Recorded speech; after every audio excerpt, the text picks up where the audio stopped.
the ending.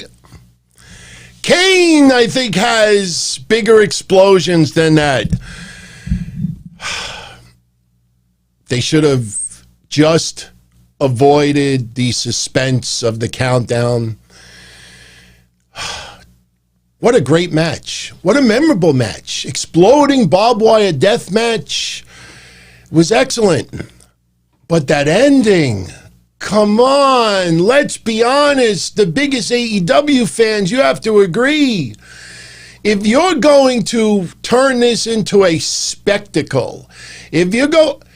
Oh, 1 second. I almost forgot.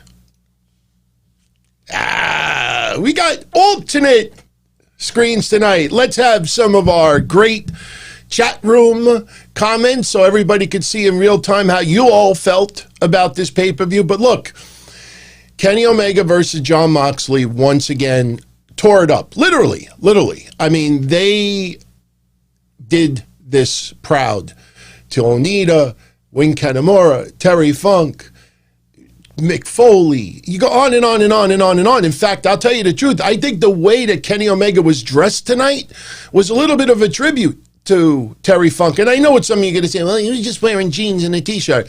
Trust me, if you were a fan of Terry Funk, especially when he fought in Japan, you know what I'm talking about.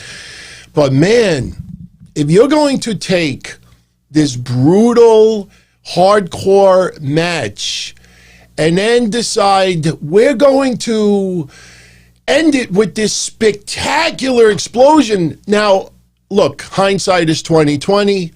We're all Monday morning quarterbacking this right now. But let's be honest. They're in Daly's place. They got people pretty close to the ring. Now, obviously, those very close were all told to move backwards. But you couldn't have these insane explosions in there. You can't. So I don't know, man. It doesn't look like anything didn't go off. But that visual. I mean, you could set it up, you could pay, but you wanted to go off the air with that boom. And it looked like Gilbert coming out. Hey, look, I'm not going to turn around and crap on that match. And I'm not going to turn around and crap on that pay-per-view simply because, you know, the ending was a little less spectacular. I mean, Eddie Kingston laid out like he was unconscious. I have a feeling, and I'm not kidding when I say this, Eddie Kingston was face down with Moxley.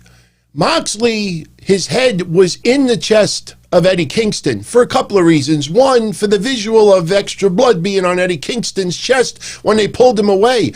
I personally think that Eddie Kingston and Jon Moxley have no idea. I mean, they'll probably know now, but they probably had no idea the visual that we saw at the very end. Wow, that is a little disappointing, man. Well, welcome to this AEW Revolution pay-per-view recap. I am Don Tony. Hey, look, man, we're going to call it like we see it. You know, let's say this straight out. I am a big AEW fan, and I know a lot of you out there as well. But true fans, you know, can criticize things that they feel deserve criticism. You know, not be afraid to speak their mind. You see so many people online, and it happens on both sides. You got one side that is so like pro AEW that everything is cake and ice cream and everything is epic and everything is unbelievable and I'm in tears and the pay-per-view wasn't even on for 10 minutes yet and Maki Itoh comes out and people are like, oh, this is epic, this is that. You didn't give a shit about her a month ago. But then you got the other side that will crap on anything for attention. Those in the middle, which is us, we tell it like it is. We can praise things, we could criticize it, and we have the you-know-whats to stand behind it. And just for some quick feedback, Gamer's Block. That ending was unbelievable. Botchamania worthy. Yes, I agree with you. I don't know why your Botchamania is cut off on here, but yeah, it was Botchamania worthy, without a doubt. Anthony Diaz thought that explosion was on purpose, assuming Kenny Omega and company were good. No. You're misconstruing what I'm saying. They were doing. Look, I grew up, a wrestling fan, and I was a fan of ECW from the start. Look, I've been doing Hotline since '97. Everybody knows that. It's not like I'm just coming around now and saying, "Oh yeah, I used to." And I used to watch all the FMW stuff, and All Japan and everything else. And that explosion at the very end, where they hug each other and hunker down, even enemies will bunker down because of the explosions to come. But here's the thing. You look at any of those arena matches in Japan, the arena holds a crazy amount of people. First of all, we're in the United States where regulations are a lot more strict. Then you add the fact that you're in a small venue like Daly's Place. Personally, I think the only mistake that AEW did tonight was they of course should have said, if it goes the full 60 minutes, 30 minutes, whatever you want to call it. And that's another thing too. Why would you do and I know what some people are going to say already, but why would you do a 30-minute time limit on that with the explosions? But then Hikaru Shida versus Riho Mizunami could go 60. My personal opinion, they could have said for the fans at home that if the match goes the full 60 minutes or 30 minutes, whatever it is, then this explodes. So you want to finish the match early. They should have teased that and not do it. And everybody at the end would have said, you know what? Under the circumstances, dailies, but everything else, you understand why they couldn't do that magical, memorable, unbelievable explosion. They should have just not done it. Or what they should have done was do one more explosion at the end. Do something with Moxley and Eddie Kingston, something. But to have them hunker down and then do that, boy, that is on the level of wrestle crap. Again, look, shit happens. But still, we're not going to be one of those that are going to just, it was epic anyway. It was unbelievable anyway. No, that ending was disappointing. But we should have had an idea. I don't think they should have done that, in my opinion. But anyway, it's a little late over here. We're about 5 minutes to midnight. Yours truly has to get up tomorrow for work. So we'll go through this pay-per-view as quickly as possible. Overall, I thought the pay-per-view was very good. I think for a lot of people out there, you're going to say that some of it was less than memorable, to say the least. He made his debut. I know for newer listeners out there or viewers that normally don't hang around, this is Ethan Page's heart. We've had it on the desk. And I'm a little pissed off. Because anybody, and look, go check my archives up until a week ago. I'm not kidding. Check all the shows I do here live for the last 14 months up until a week ago. Up until a week ago, I had a picture behind me for Christian, for the Hall of Fame. It was behind this wall for 13 months. And after 13 months of nothing, and then he has an awesome Royal Rumble, and then nothing, and he's not even incorporated in the storyline with Roman Reigns and Edge, I said, you know what? I think it's time to take that poster down, take it down for another year, and put it up. And go freaking figure. Christian is the surprise that signed a multi-year deal with AEW. Now, I'm going to tell you straight up my thoughts on it. Everybody knows I wanted it to be Kurt Angle. I don't care about the noise on the net. I don't care about the noise like, oh, he's 45, he's 47, he's 51. Miro is not any of those ages. And when Miro signed a deal with AEW, you had these low-life goof losers on social media who aren't working themselves, bitter bitches that Miro goes and finds work elsewhere. Yeah, wrestling's supposed to end when you leave WWE. God forbid you sign with another promotion. God forbid you get a nice paycheck where you don't have to work as much, and that is a negative thing. Misery loves company. That's why some people online, podcasts, social media, whatever you want to call it, have the most attention. Bitch, complain. Oh, look at all this attention. Wow, I hate the world. What, life sucks. But I have all these miserable people around me. We can all say it sucks together. I have been singing the praise for Christian forever. My buddy Mish, my co-host Mish, is an absolute huge fan of Christian. Anybody that follows our shows for a long time knows that Christian is on his probably top 5 of his favorite wrestlers.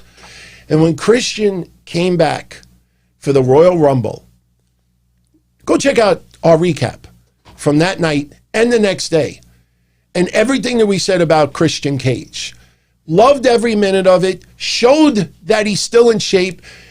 People forget that expression. 40 is the new 30. 50 is the new 40. 60 is the new 50. Believe it or not, for a lot of people out there, it's true. It's damn true. And expect an announcement with Kurt Angle in the very near future. That's all I'm going to say. Seriously. The guy's coming back to the ring. You watch. But with Christian, the guy looked like $1 million. You know, I don't get it. I don't get because Christian should be treated like the Daniel Bryan story, you know, in a lot of similar ways. Daniel Bryan, obviously, you know, Daniel Bryan wasn't life-threatening, and neither was it for Christian. But this man was frustrated. I remember when he won the first title, the heavyweight title, and we were all like, he lost it so quick. And the guy went on social media, Christian, and said, don't worry, everyone, I'll get it back. And nothing really amounted much after that. We got little drips and drabs. The guy forced into retirement. Last match was a 4-way, I think, for the #1 contendership for the IC title. He comes back, has an awesome performance at the Royal Rumble to the point where WWE doctors cleared him. WWE doctors cleared him. And now he's worked his ass off, rehabbed. Guy didn't just sit home and get a magic pill off of Amazon. The guy busted his ass for years of rehabilitation. And it's not just rehabilitation physically. This isn't a picture, what you're seeing over there. That's not a picture from 2011. That's what he looks like today. And it's not just rehabbing physically, it's rehabbing emotionally. Imagine being a lifelong wrestler, a fan as well, and your career is taken away from you. And that I don't even know what that feels like. And finally, after years of hard rehabilitation, physically and emotionally, to the point where not only does he show up in the Royal Rumble, he's not just like you remember when Kevin Nash returned to the Royal Rumble? You know, it's not one of those. This guy looks like he could hang with everybody. So what happens? WWE, week goes by, 2 weeks goes by. Christian, that night of the Royal Rumble, does a behind-the-scenes WWE interview. You know, I'm ready to go. You know, I don't know what my future is going to be over here, but I'm ready to go. WWE, not right now. Not right now. Imagine how this guy feels finally getting back into the Royal Rumble, clears WWE doctors, can go 100%, showed that he could go 200%. Everybody on the net loved his work. And now because he signs with AEW, oh, another WWE reject. Oh, he's too old. Oh, this is a disappointment. Tony Khan should be ashamed. This is just another TNA. First of all, Even if this guy gets as high to the TNT championship, why is it people immediately interpret it that, oh, they're going to put him in the heavyweight title picture, and they're going to open up the show, halfway through the show, close out the show, Christian.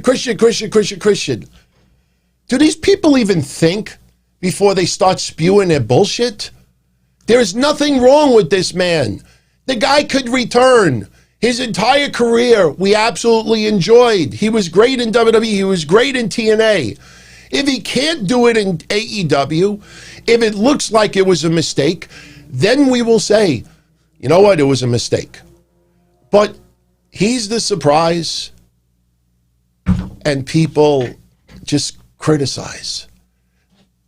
This is why, for the last 2 years especially, it was a wake-up call for yours truly. It's not a gimmick. It's not just to try to attract attention. You know, life's too short to be part of these miserable bitches out there that just rip and complain everything. You know, and then when that loses attention, you get that bipolar set of tweets. Oh, we're just wrestling fans. At the end of the day, we all get along and we all love the same thing and we have to be better than that. Until the following week. And then back to the same. I'm happy with this signing. It's not going to be, you know, AEW, everything surrounded by Christian. He's a nice piece to have. He's a veteran. I think AEW needs more veterans to mentor and to give little tidbits here and there and help with the younger guys. Have people to look up to. I mean, it's great to see Jake the Snake Roberts there, but does anybody really think that Jake the Snake Roberts is hanging out and creative and doing this and that?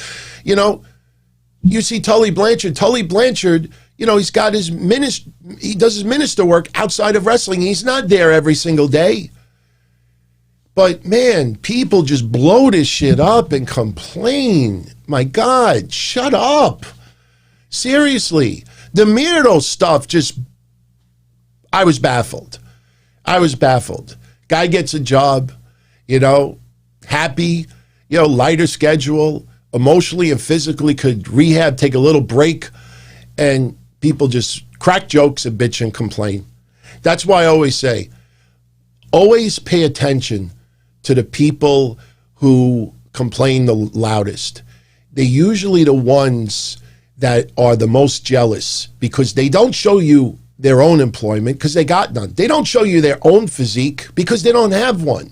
I'm no, you know, infit person, but my God, you know, there's nothing wrong with just being happy for someone and giving them a chance. Look at Sting tonight. We said from day one it was going to be a cinematic match. And that was the only way to go tonight for two reasons. Number one, logistics. They needed to set up the ring for the barbed wire match. And I got news for you. I just thought about this also. And I'm not saying this is news. This is just a guess. They had that cinematic match already recorded. They knew exactly how much time they had to set up this ring. And who knows? If that cinematic match, I don't know exactly, I didn't check the time, but let's say it went 25 minutes. They knew they had 25 minutes to have that ring done. It's very possible that we may find out in the next day or two that the cinematic match was about to end, and unfortunately they had some problems setting up the ring and they had to stop. They don't have extra video packages to get people's minds off of it. They're not going to have somebody say, one more time, and play the cinematic match again. The show must go on. It's live. So I have a feeling, the more I think about it, I have a feeling we're going to hear that the ring, there was some problems setting up some of the explosion gimmicks, and they ran out of time. I think that's what could have very well happened. And you know what? If that was the case, then maybe they should have pulled an audible and just not have the explosion at the very end. I personally think, and that's the thing with Japanese wrestling. The minute Jon Moxley got the pin, time should have stopped. Because that's the whole gimmick. If the match keeps going and they reach the 30-minute mark, the ring blows up. All right, guys, if you don't win in 30 minutes, boom, you go boom. Kenny Omega got the pin. Time should have stopped. If you want to look at it a different way, did Tony Khan get greedy? Onita, very, very big part of what you saw tonight. No. When time go to 0, boom. But someone pin, time stop. No explosion. Tony Khan, they blow up anyway. Maybe they should have showed someone, Gallows and Anderson, in the production truck restarting the clock. This way, it would have been, the clock stopped. And the fans in attendance probably would have booed at that. But then they could have showed somebody in the camp of Kenny Omega in the production truck hitting the clock again.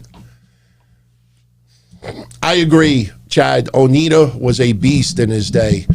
A lot of you, still probably aren't aware that in 1997, I think it was 1997, Onita visited WWF Headquarters and wanted to do an exploding death match with WWF. It was going to be Cactus Jack versus Terry Funk. And I think they were going to do it at Terry Funk's ranch. And if you remember, a couple of weeks ago, on Thursday, we did a trivia, Who Am I? And ended up being Ken Shamrock and Vader, who went to FMW while under employment with WWF, had their match on FMW's card. I don't know if it was September of 97. And I don't remember the exact time. But my point is, once Vince McMahon saw the exploding match, it might have been Onita versus Wing Kanemura. He's like, fuck this. No, that's all right. We didn't do it. So that apparently is the story. So let me see some of this feedback over here. Rise says AEW electric barbed wire match is like trying to copy Extreme Hardcore. No, because ECW never really did exploding. They might have done it once, maybe with Balls Mahoney and Axel Rotten. But for the most part, ECW was not for the explosions. Barbed wire, yes. They had several barbed wire matches. Once Terry Funk and Sabu had their match in 97, that's where the barbed wire started cutting down a lot in ECW. But look, let's get into some of the matches. Let's run it down.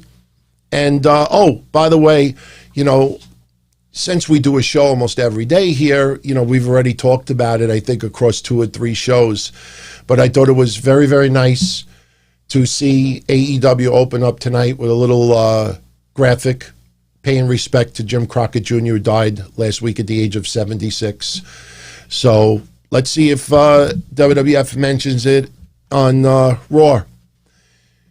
Maybe not. We'll see.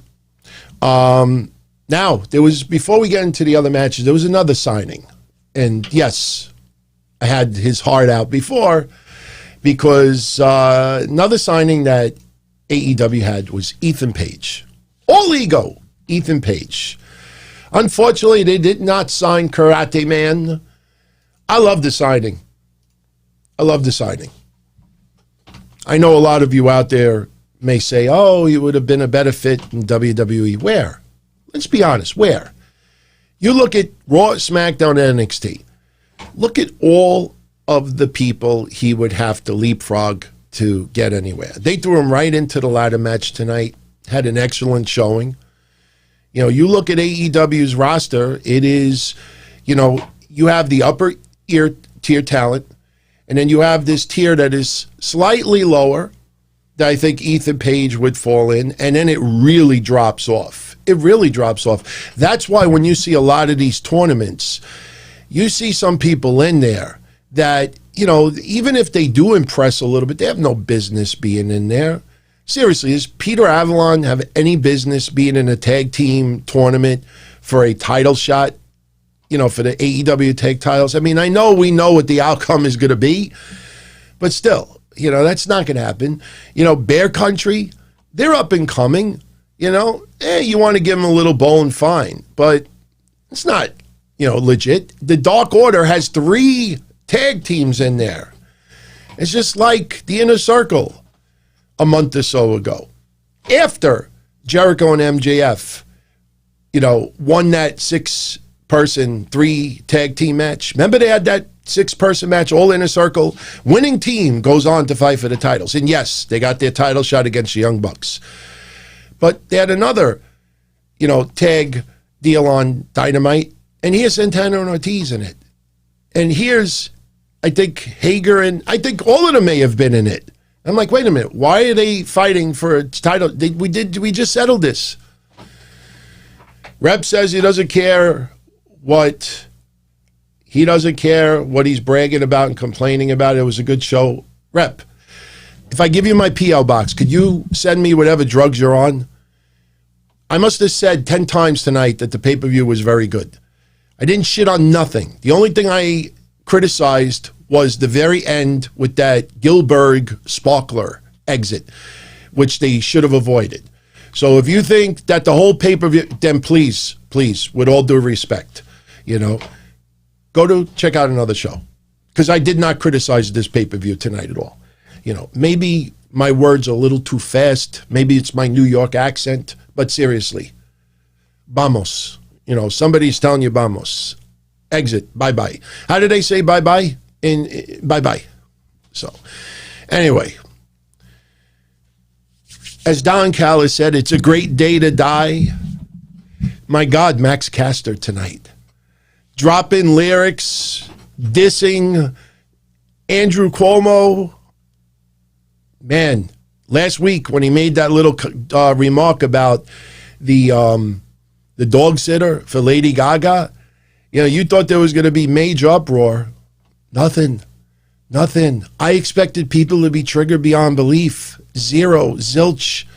So you double down tonight, and you bring up Dr. Zeus, and you bring up the Space Jam bunny that suddenly, had her breast implants removed. My God, what's this world coming to?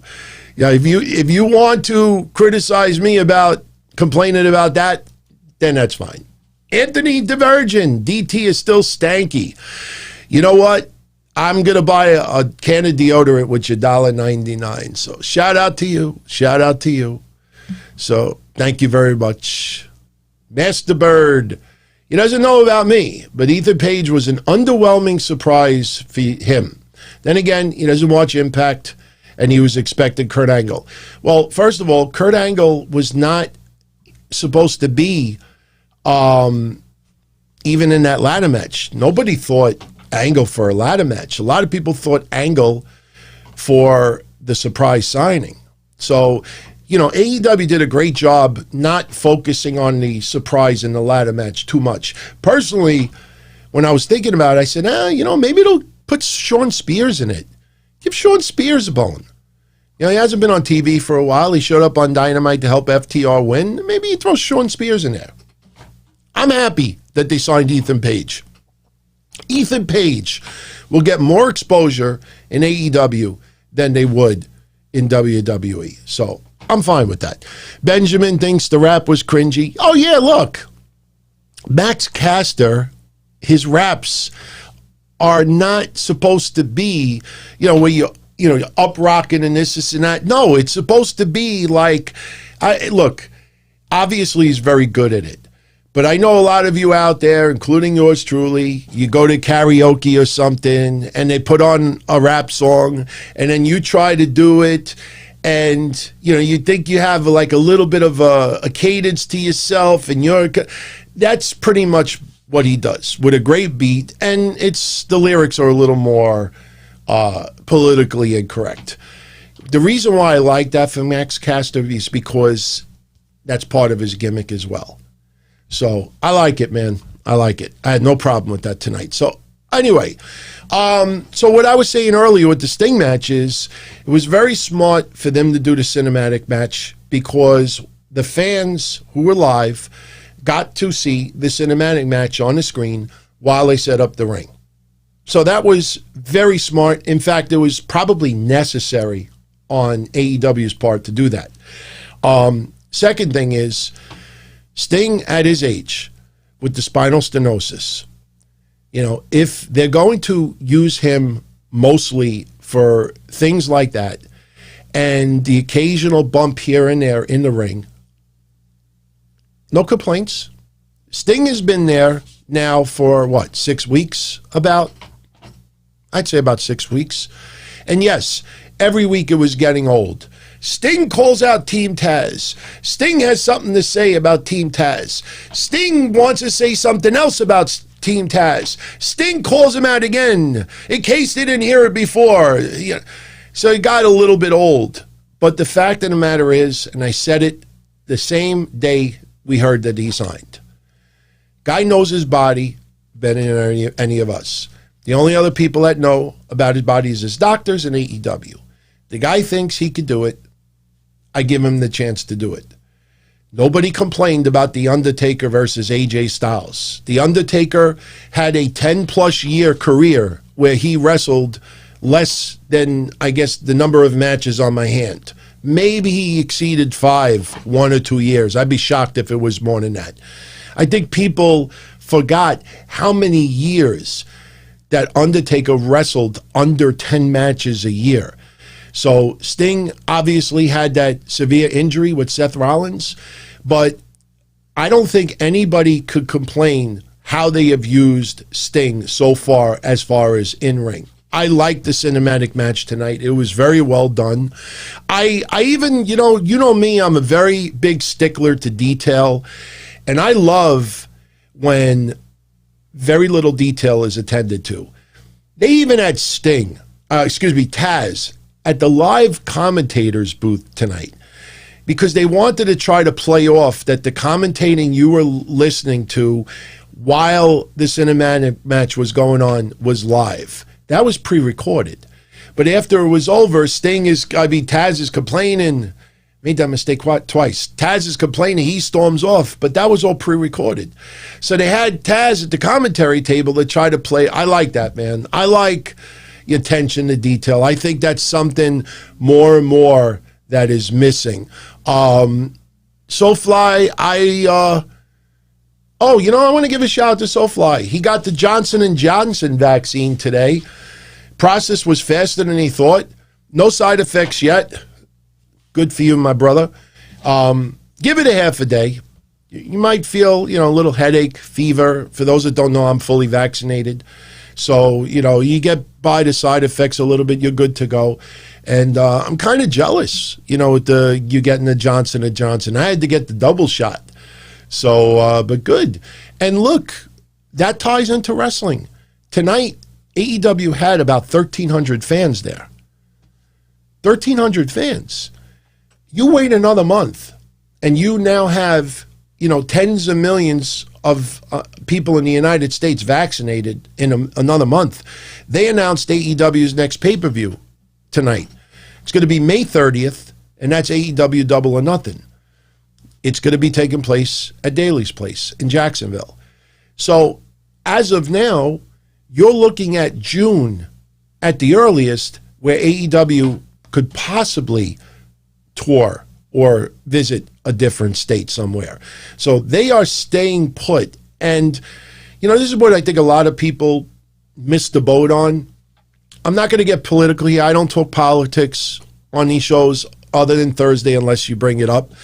But, one thing you got to understand, when you hear some states that they're alleviating restrictions, this and that, oh my God, Texas is going to have no masks. No.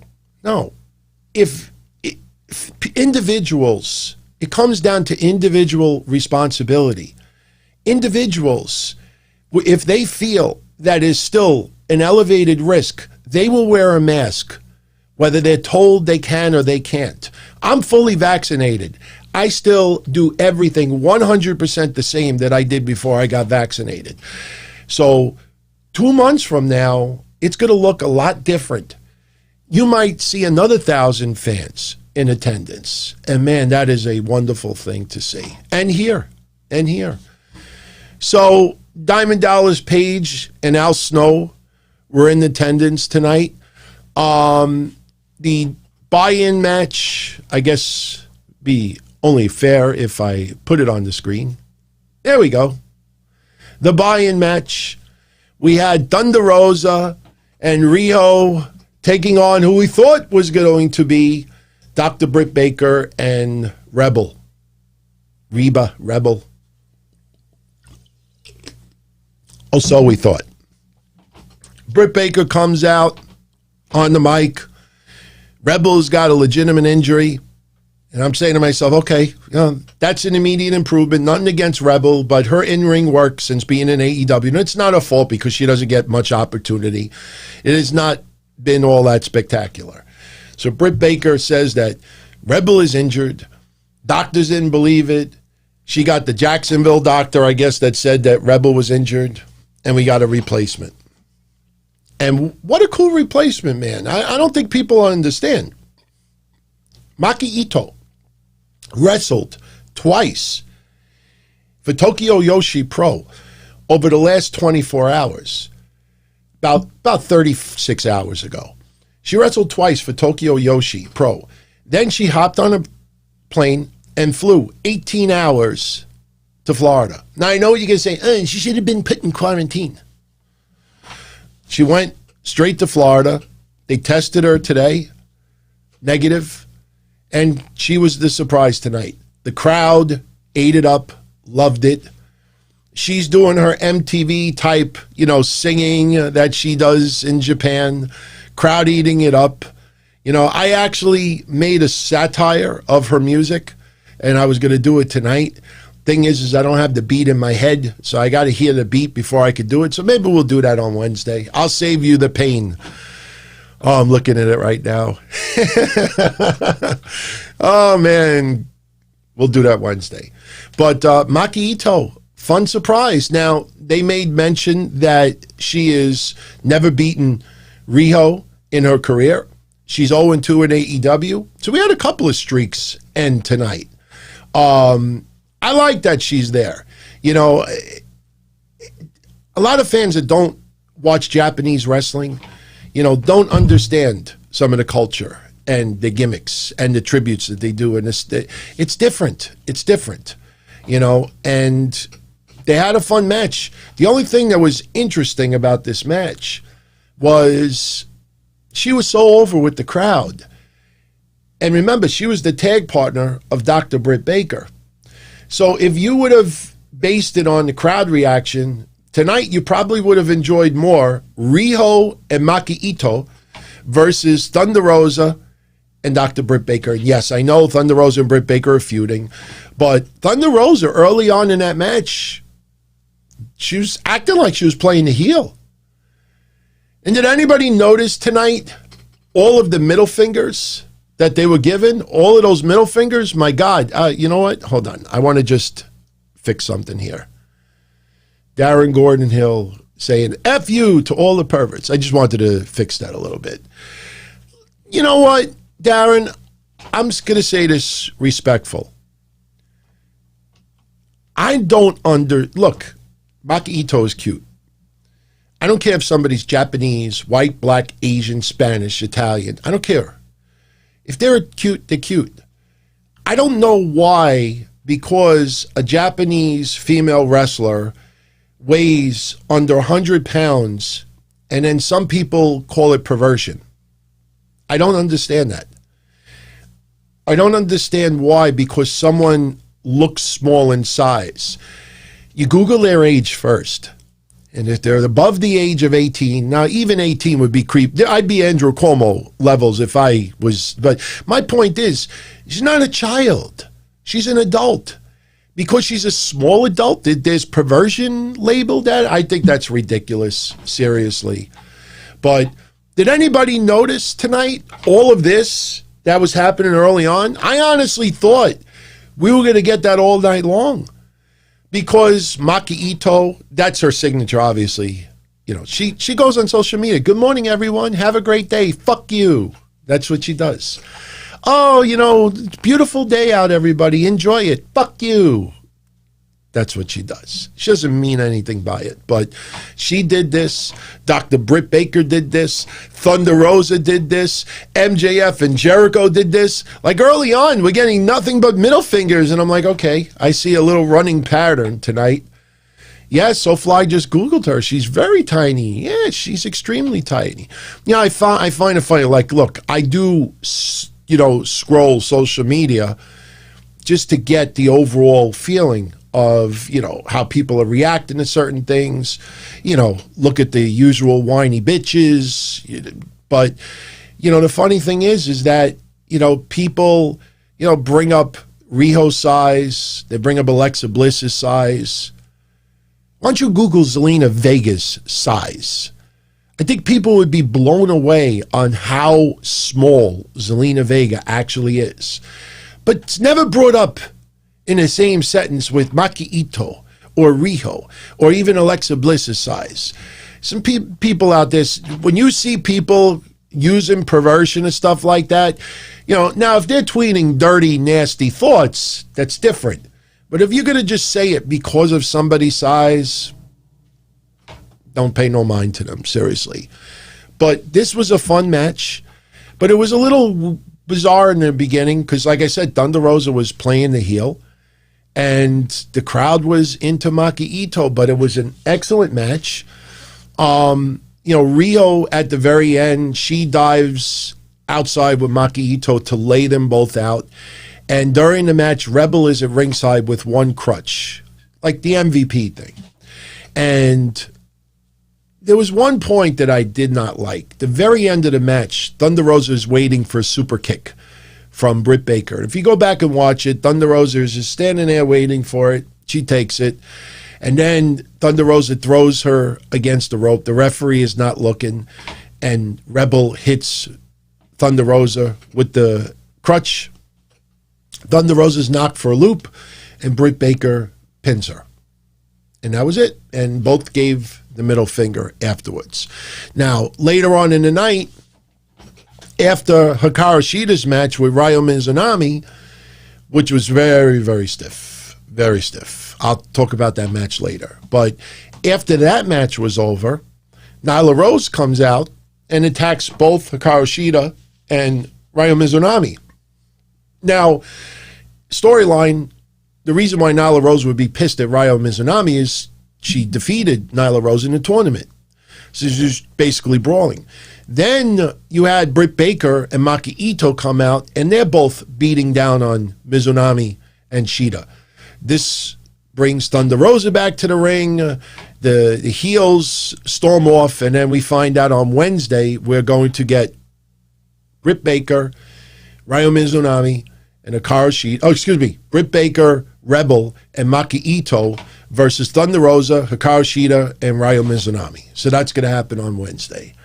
So Abaddon, I think she is on AEW Dark this week. Didn't she fight Drake Maverick's wife last week on Dark? I think she did. I think Abaddon was on Dark last week. Look, they're not having her much on the main roster. It is what it is, By the way, best wishes go out to Jim Ross. Jim Ross, under the weather, his voice was gone. It was interesting because on the pre-show, his voice was out. Right before they started the pay-per-view, his voice was done. Once the pay-per-view started and he had to really turn it up, he sounded fine for a little while, and then it started to kick in. Personally, I think they should have considered letting Jim Ross take the night off or let him leave partly through it. I mean, I understand how important his play-by-play is. Even though he's not what he used to be, he's still, very good to me. He was very much under the weather. Don Callis' voice was shot by the end of the night. What's up, Nathan Rita? Rita, not Reba, but Rita. So the opening match tonight, found it very interesting because didn't we just have on AEW Dynamite where, hold on, where are we going? Where are we going with this? Why is it not going to the next one? I don't know why it's not going to the next one, so hold on a second. I have all I know why. I think it was on loop. So let's see. Let's see if it advances now. Oh, it doesn't advance. Oh, I guess we will Go without pictures tonight. No pictures. Well, I have a few pictures, but or I could just put this generic one up there and just leave it like that. MJF and Chris Jericho versus the Young Bucks. I find it funny that on Wednesday, when the Young Bucks were cutting the promo, I think it was Matt Jackson that said it. He said that if it wasn't for AEW, Chris Jericho would be curtain jerking the Performance Center. He ended up curtain jerking Daly's place today. So that was the opening match. A little surprising. Obviously, early night for the Young Bucks, Jericho and MJF. I enjoyed the match. MJF with his slobber knocker, super kick or whatever. I don't know what that was, but all I know that I was laughing. Rye says the Young Bucks are like a young version of the Hardys. They're not that young, but look, the Young Bucks' arsenal is a lot different than the Hardys. They were definitely inspired by the Hardys, but I see nothing wrong with the Young Bucks whatsoever. Obviously, some of the matches get out of control and the referee work is a little less to be desired. But I got to tell you, with the bitter feud that this quickly became after Jericho and MJF bloodying up Papa Buck, I was a little surprised that this was not more on the violent side. I mean, it had its moments, don't get me wrong. But, this match, I think, was a little less than what I expected it to be. I don't know how you feel about it. Yes, they wrestled the Hardys in Ring of Honor. I do remember that. It's a shame that Ring of Honor never really accepted the Hardys as much as they should have. Go back in the history of Ring of Honor. If you Google it and check out some old message boards and reactions, don't just look at footage.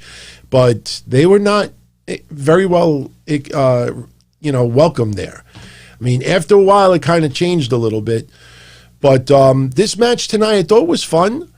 Obviously MJF doing what he does best, and that's being a total asshole.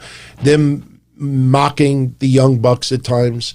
I don't know if we should have had Papa Buck get a little bit of revenge tonight, but the match was fun. Javier, I'll answer yours in a minute.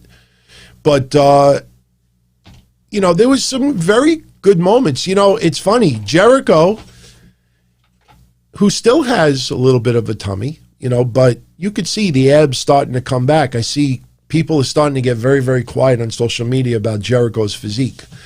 I use the term very healthy. Oh, he's healthy. But they had some fun moments tonight. There was one point where they were going to put the Meltzer driver on Jericho, and Jericho countered the tombstone with one of his own. Then he put Nick in a Boston Crab. Matt somehow gets the tag, and he gets immediately put in the Boston Crab. Then MJF with his offense. I don't know what this was. I mean, I know what this is, but I counted 8 times that MJF kept doing, suck it, suck it. So I'm saying to myself, okay, obviously the last one is going to have to do with him getting a receipt, but he kept doing this over and over again. There's a lot. Darren doesn't care about Papa Buck. I don't care about Papa Buck either. But I think with the storyline, maybe it should have been incorporated a little bit more. He was doing suck it. He was doing this. He did it like 8 times. Wouldn't stop. So, then here's where I kind of get a little bit pissed off.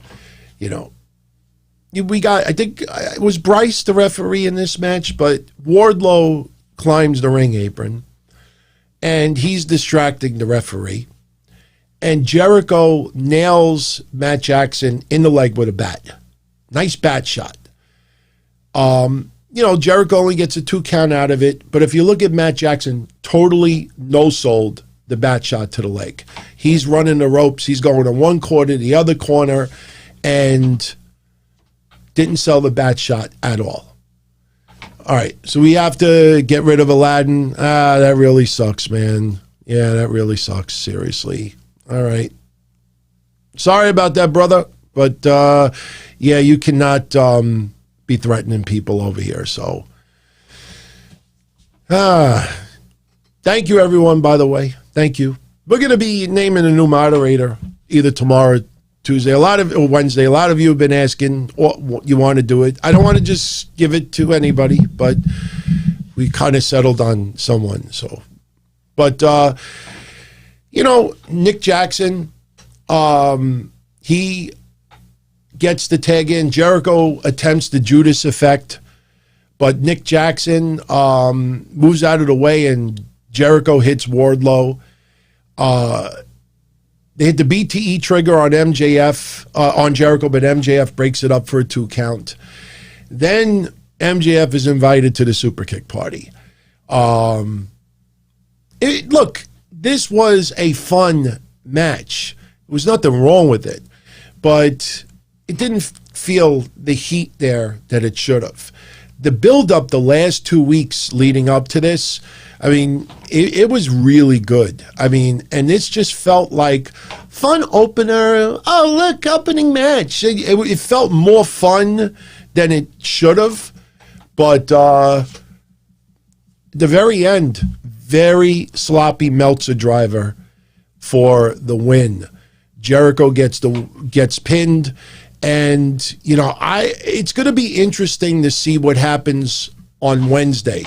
Because for those that don't know, on Wednesday, they're going to do what they're calling the Inner Circle War Council.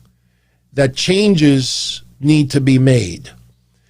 And you go back and you look at that segment with the Inner Circle in the back and, Jericho addressing, that they didn't lose and he's never lost anything in his life. You look at Santana and Ortiz, they don't have a very nice look on their faces about Jericho.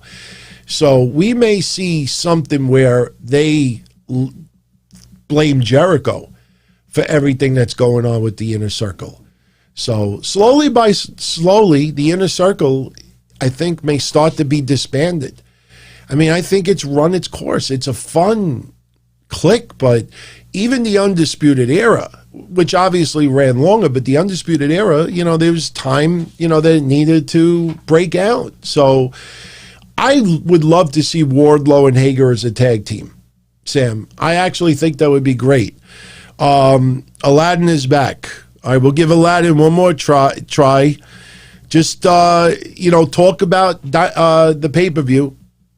Personal feuds ain't happening over here, seriously. There's a lot of people on social media you could mingle with and bitch and threaten and complain about everything in life, not over here. So, Jericho and MJF lose. Young Bucks go on. Keep that Battle of the Belts thought in your mind, because I think we are going to get Gallows and Anderson versus the Young Bucks. Now it may not happen till Double or Nothing. So we still have almost 3 months. Well, about 3 months. It's 1 week shy of 3 months from the next pay-per-view. So they have plenty of time to work on this. But obviously something needs to change with the Inner Circle. Something needs to change with Gallows and Anderson's involvement. Yes, I said earlier, May 30th is when Double or Nothing is going to be there. So next, we had the Casino Battle Royale. The winning team gets a tag team title shot down the line against the Young Bucks. And what Havili was saying before is near about Christian. When we get to, I can answer it now. Do I think Edge knew about Christian? I'm sure Christian talked to a lot of his close friends in WWE expressing frustration. That, man, I'm ready to go back to the ring. How long am I supposed to wait? Now you got the road to WrestleMania, and it looks like nothing is in the plans for Christian whatsoever. So, it got to the point where he probably told WWE, he's like, look, I don't want to go to AEW, or I shouldn't say it like that. I'd rather stay here. But if you're not going to do anything, I can't. He doesn't have the luxury of having 5 years, 10 years left in his career. The man is 47 years old. Trust me, there's not many people at 47 that look as great as Christian. So that frustration, you know, again, I invite anyone out there, put yourself in a situation. Your lifelong career in something that you loved, and injuries take that away, and you get a second chance at doing that, and you're starting again at 47 years old.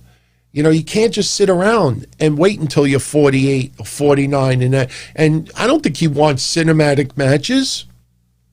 So I truly think he talked to his close friends and family and decided, look, you know, I agree. No name required, 100% agree.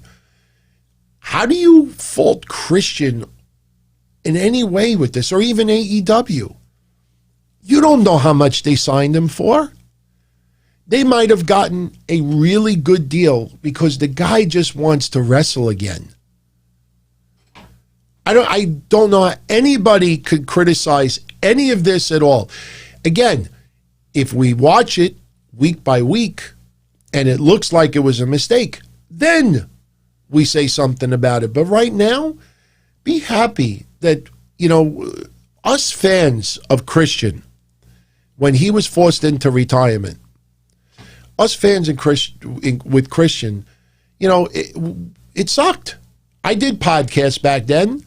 It really sucked that his career, and then we were frustrated because, you know, we heard he could still do it, but WWE doctors refused to clear him. And I've said many times in the past, it felt like they forced him into retirement.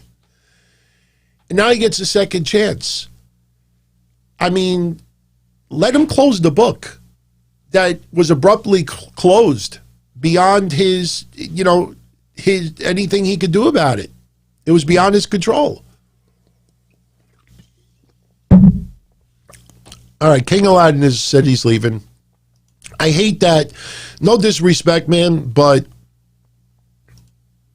I had to remove him. Yeah, he'll be removed. I shouldn't have to call out individuals for trying to get their name. So he's permanently gone. So if you want to come back, email me, dontony@dontony.com. But I shouldn't have to stop to interrupt because an individual wants to try to stand out from everyone. Nothing personal, but... So getting back to this, you're very welcome. Getting back to this Casino Battle Royale, as Havili was saying before, why wasn't FTR in this? It's what we've been saying for several weeks now. As soon as FTR was announced Tag Team of the Year, AEW has done next to nothing with them. They lost to the Young Bucks. They have done next to nothing. Now, yes, it's helped elevate the Jurassic Express a little bit. But look how much time has gone by since they lost those tag belts. I mean, look at what they have done. I mean, it is very little. Why are they being utilized so little? Gallows and Anderson, who are contractually signed with Impact Wrestling, is doing more on Dynamite the last 2 months, pretty much, than FTR. I don't understand why they weren't in this. I think I know why. Because they didn't want them to lose. They didn't want to put a loss under their belt. Smoke and mirrors. Smoke and mirrors. Oh my God, this person has a 14-3 record. Yeah, and 15 of those 17 matches were on AEW Dark against blah, blah, blah. El blah, blah, blah. Not them, but you see my point. So, this Casino Tag Team Battle Royale will be remembered for two groups of people. Oh, by the way, Robert William Curl and Smoking Hydro. Welcome to the family. Welcome to the family. I will update both of you tomorrow on everything, so welcome. Welcome. This Battle Royal will be remembered for four people. Two head-to-heads. John Silver and Pac, and Ray Phoenix and Jungle Boy. Now, you know I have given a lot of compliments to John Silver in the past. Very likable guy, very sociable. works his ass off to try to do it in the ring. Unfortunately, his size, puts a lot against him. And sometimes they try to put him out there like main event, and you could see where things are always off a little bit. But tonight, his going back and forth with Pac, I enjoyed very much. And I would not be surprised. I would not be surprised if we see a match between these two guys in the very near future. I think AEW will probably take notice of all the buzz that they got tonight. I think we got to get Jungle Boy versus Rey Fenix. That might be a little bit much. Jungle Boy and Rey Fenix, to go at it for a minute or two, looked awesome. But, Jungle Boy, and this only comes with time. Jungle Boy, not only has to be able to tell a story, but have that instantaneous reaction to counter and do this and offense and defense and this. And you see sometimes he had a flurry with Rey Fenix, and then like his counter is an arm drag. You could see that it's not, and that comes only with time. So I don't know if a full-fledged one-on-one match would actually work, although I kind of would love to see it.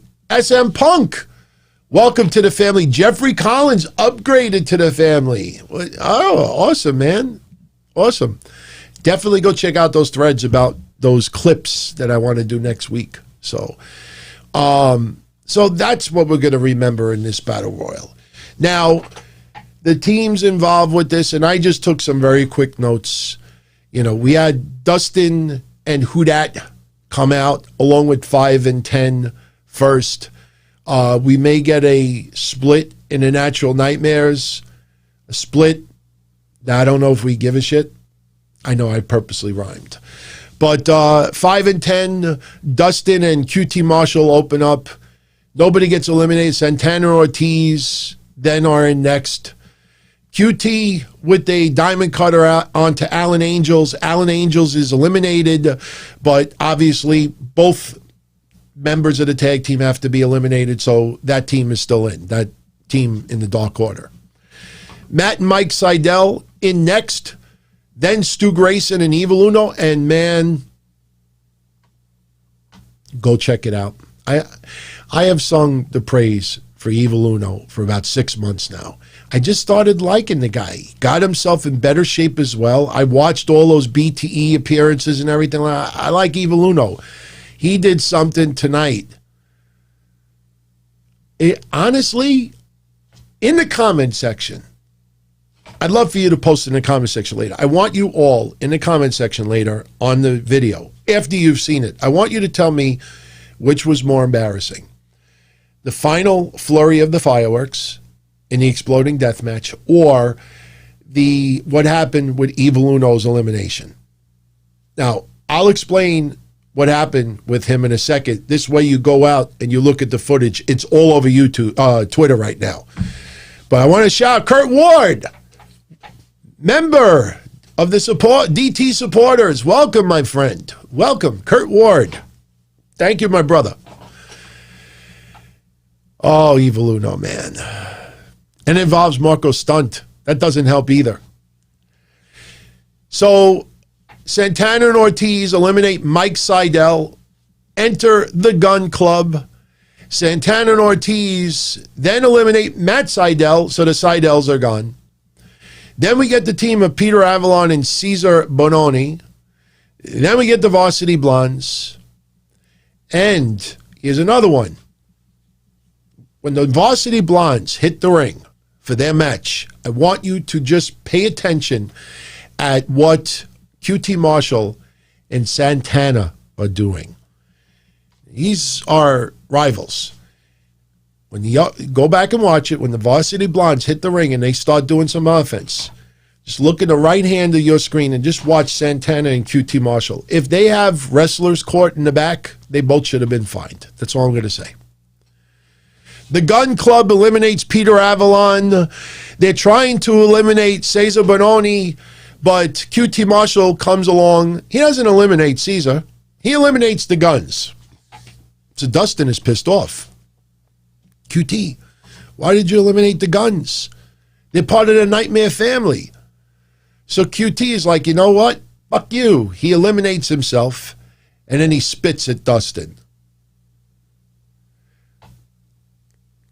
This guy thinks that people give a shit about his work on TV. I've nothing against him personally, but my God, I mean, this is examples of management storylines. I think that's what I'm going to call them from now on. Management storylines, where people work behind the scenes and work hard, deservingly work hard, and they interject themselves on strong storylines that have no business being there. QT Marshall gets ownership of the Diamond Cutter, is seen doing all these things. He had Bunny as the girlfriend. Oh, she's not the girlfriend. Oh, he had this. Why is he on TV, period? Darren says, I watched it at point 20. No, I just pick up on these things.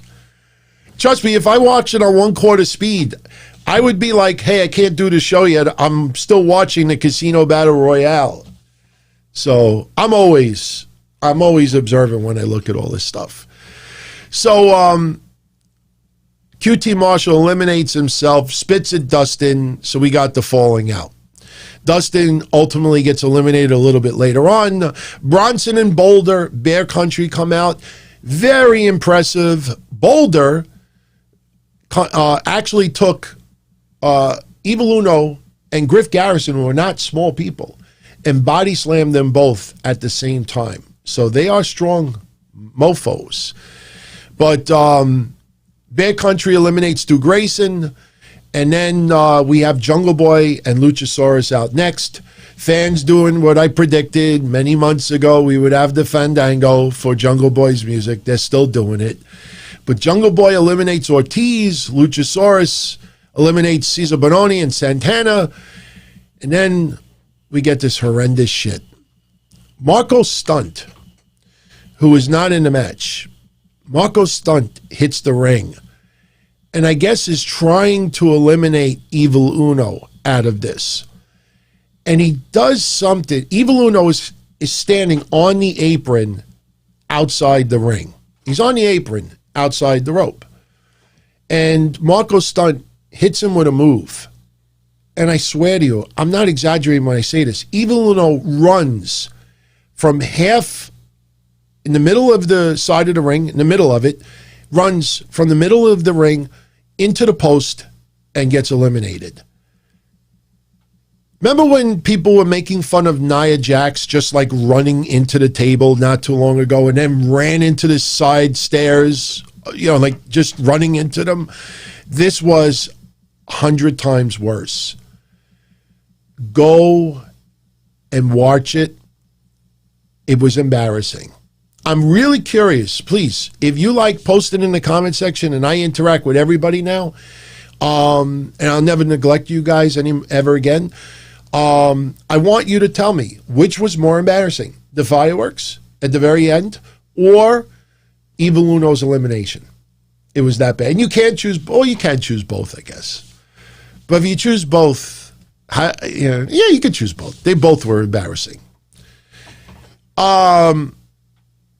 Butcher and the Blade come out.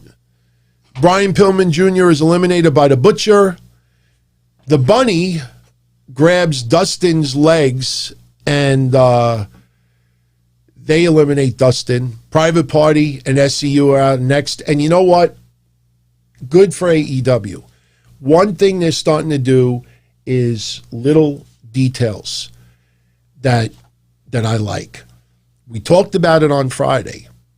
Remember this ultimatum by Christopher Daniels that if SCU loses, that's it? They split up permanently? Well, they're still undefeated since they've made that, I checked it, did the research. But tonight, they actually addressed it. As soon as SCU came out, I think it was Excalibur that said, I think Tony Schiavone asked and said, if they lose, doesn't that mean that they split because they made that ultimatum? Lucha and Excalibur said, no, well, they mean, just as a tag team together and not like in something like this. And I know it's kind of goofy. Yes, thank you, Mr. Mike. They're 5-0 since that announcement. It's kind of goofy.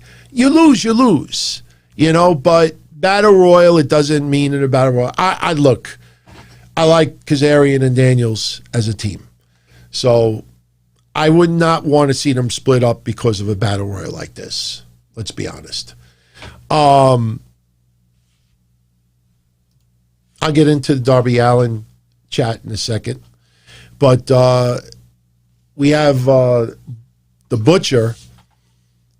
They eliminated Bad Country, who had just eliminated Luchasaurus. I tell you, I'm starting to really like Butcher and the Blade. I can't understand why. I mean, I know they worked their asses off, and the Butcher has gotten himself in crazy shape. We've talked about that for months now. But the Butcher eliminates Bad Country. Then we get Rey Fenix and Pac in there. They both eliminate Mark Quinn and the Blade. Alex Reynolds and John Silver come in next. And I think that is it as far as teams entered. Alex Reynolds hit a pile driver. And that was weird. Did you see that? Alex Reynolds did a pile drive on Jungle Boy, and somehow it hit Christopher Daniels' knee on the way down. I don't know if that was planned, but that looked kind of Thank God Jungle Boy was okay, though. So it came down to SCU, the Death Triangle, John Silver and Alex Reynolds, Jungle Boy. Those were the remaining participants. Christopher Daniels eliminated by Rey Fenix. Alex Reynolds eliminated by Jungle Boy. Pac eliminated Kazarian, and there was a little concern after that he might have injured his arm off on the way down. So then we're down to John Silver, Pac, Jungle Boy, and Rey Fenix, the four that we talked about before. There was just a little exchange between John Silver and Pac. It was good overall, but there was a sloppy kick towards the very end with Pac. But Pac, he hit the kick to Pac, for people that are asking. It wasn't Pac's kick. It was John Silver's kick to Pac. But Rey Fenix eliminates John Silver. So now it comes down to the Death Triangle and Jungle Boy. Jungle Boy somehow eliminates Pac. You know, it was but nobody was complaining. Then you had a wonderful exchange with Rey Fenix and Jungle Boy at the very end. Big chop fest, just a lot of counters. But in the end, there was one awesome spot. And it was great. It was so well done. Like, you couldn't tell. Rey Fenix dove through the middle rope onto Jungle Boy and ended up in the first row. And if you go over the top rope, you're eliminated. And it was so fast. Like, when I saw it, I said, did he just go over the top rope or the middle rope? I mean, it would have been a shitty way for it to end. But, you know, they didn't show a replay. You just saw Aubrey Edwards saying that he went through the middle rope. So it looked awesome. I mean, Rey Fenix, let's be honest, we always get afraid that some of his spots are going to result in some serious injury. But you know what? The more and more I think about it, I'm not comparing him to this person, but anybody that's my age that was a fan of ECW back in the day, you'll agree with me 1,000%. How we feel about Rey Fenix sometimes with his high-risk maneuvers, it's the same way we felt about Sabu in 94 and 95, even 96. It was so high-flying and all these crazy moves, like we were always worried that he would get seriously injured. So, different style, but people know what I mean. Mr. Mike says Rey Fenix is like Ricochet on Fast Forward. Well, you know what? This isn't about AEW versus WWE tonight. That might be part of the reason why Ricochet's career is extended, because WWE will not allow him to do half the stuff we've seen him do outside of WWE. I know that was complaint by a lot of people out there, including yours truly, because if Ricochet could truly show what Ricochet could do, it'd be very, very difficult to say, how does this guy not have gold around his waist right now? Oh, don't get me wrong, Darren. I think Rey Fenix, from what I see on TV, is a lot better than Ricochet. But you got to go and see some of Ricochet's work in Japan, and you'll know why I say that. So Ray Fenix with the great dive onto Jungle Boy outside the ring. Then, we were starting to think that Jungle Boy may actually pull this out, but Ray Fenix with a clothesline to Jungle Boy. Jungle Boy is eliminated, and that's it. So Ray Fenix and Pac are going to get a tag team title shot in the near future. Don't know when it's going to actually happen. It's not happening on Wednesday, because Wednesday we are having a one-on-one. In fact, Wednesday they announced, let me read you the matches they announced. Matt Jackson versus Ray Fenix on Wednesday, which is going to be awesome. Britt Baker, Maki, Itoh, and Rebel, as we said earlier, versus Riho Mizunami, Hikaru, Shida, and Thunder Rosa. The Inner Circle War Council and Scorpio Sky taking on Darby Allin for the TNT Championship, because the ladder match, as we said before, we had the surprise to be Ethan Page. And yes, I'm going a match out of place. That's fine, because I want to get into this since we just mentioned the matches for Wednesday. We had the face of the Revolution match, the ladder match. It was Sting versus Scorpio Sky versus Ethan Page, Max Caster, Lance Archer. Max Caster comes out there and he said something like, I'm going to cancel you old boys like Dr. Seuss, which was funny. I'm going to flatten you out like Lola Bunny. And again, if you don't know the situation with Lola Bunny was the female rabbit from Space Jam, and they're doing, I guess, a new Space Jam movie, and she used to have big bazoombas. Now she's flat-chested. I'm not even going there. But I liked how Max Caster put it in a rhyme. But the one that is getting all the attention, Max Caster said, I'm killing you old boys with this promo. Blood on my hands like I'm Governor Cuomo. People are going to be tweet fucking that all night long. So the ladder match was funny.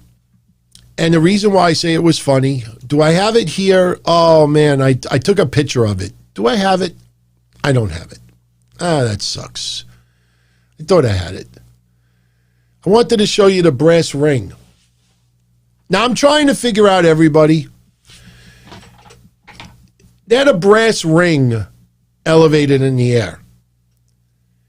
It was about this big. I should have it. I'm a little annoyed. Maybe I do have it. Let me see if I could pull this up.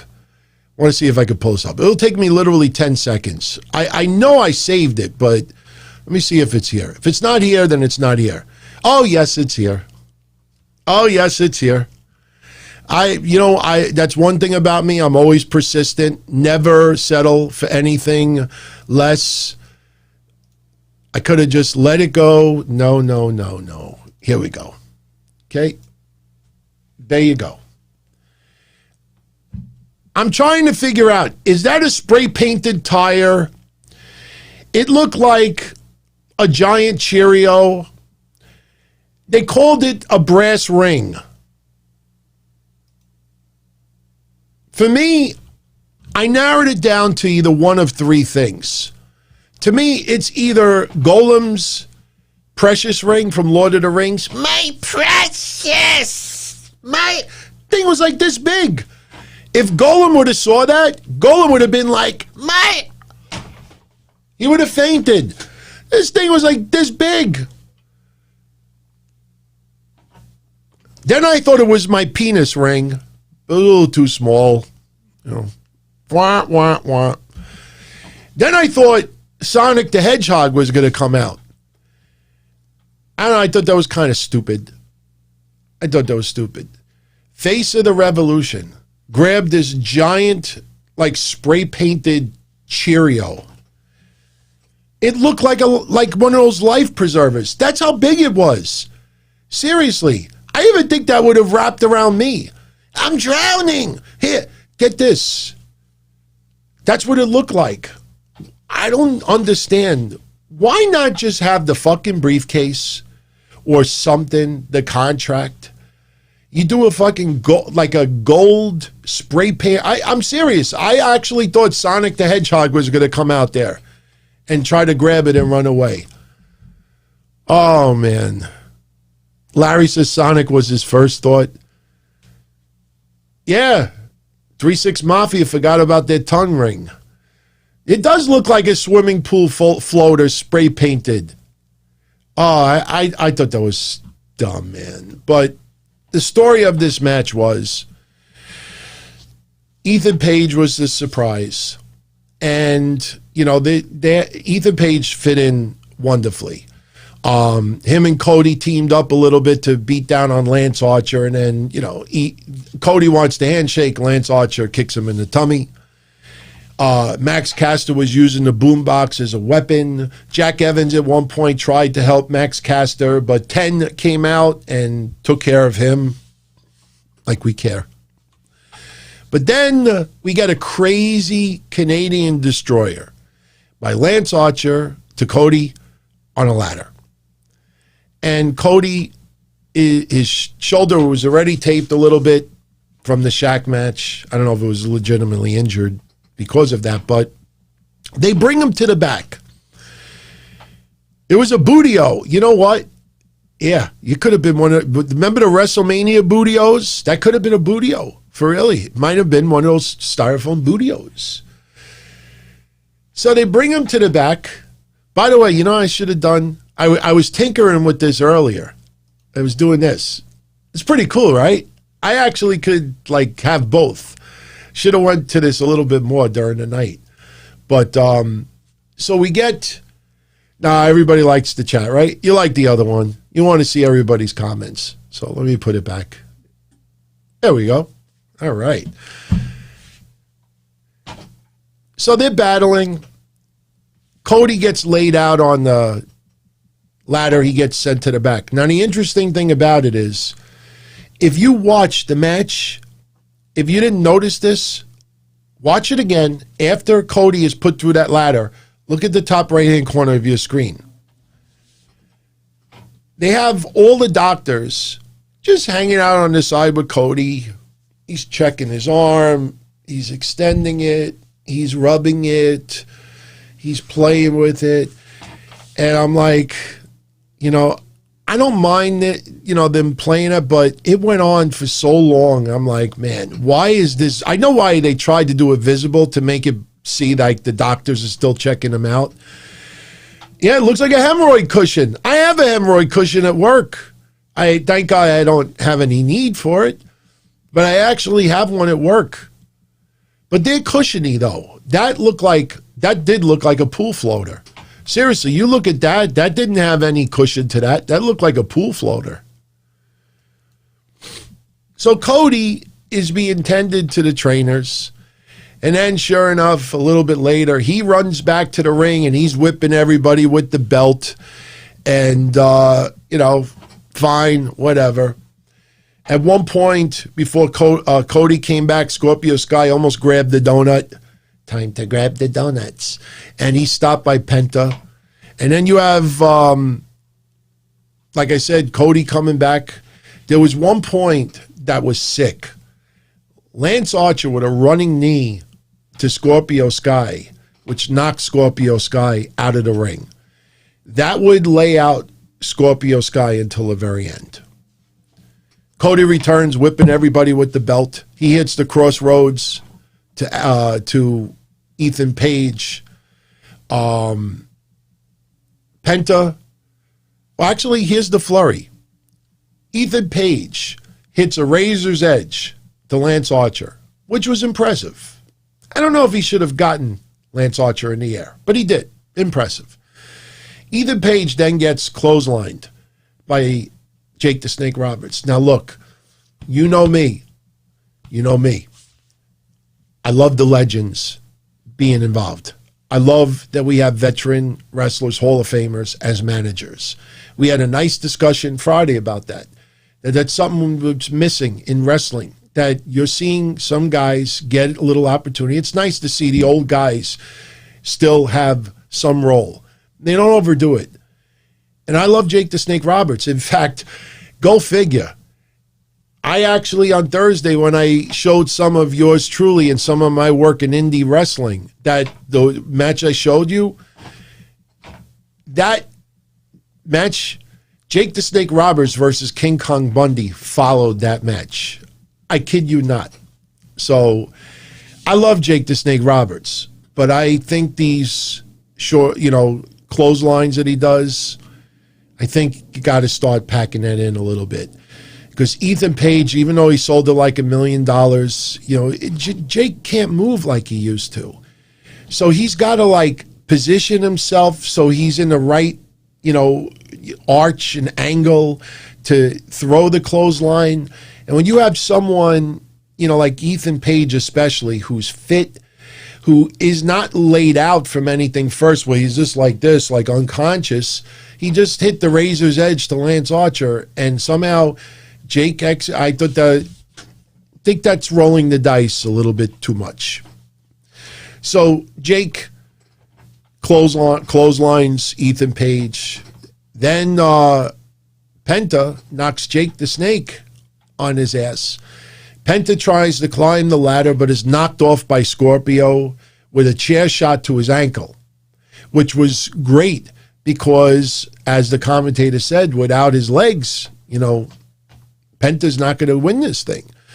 So Scorpio and Cody climb the ladder. They're battling a little bit. Scorpio slams Cody's arm on the ladder, knocks him off, and maybe a little uneventful to some of you out there, but Scorpio Sky, you didn't have that dramatic climb, and all the fans are starting to roar, and will he get it? Will he get it? He was up there, and he's unclipping it, and there's nobody in sight. So Scorpio Sky gets the win, and I'm fine with it. I honestly didn't know that they were going to go that way, but they did. And Scorpio Sky will face Darby Allin on Wednesday for the TNT Championship. So, good. I'm fine with it. For Mike that asked, I paid for the pay-per-view tonight. I ordered it through Bleacher Report.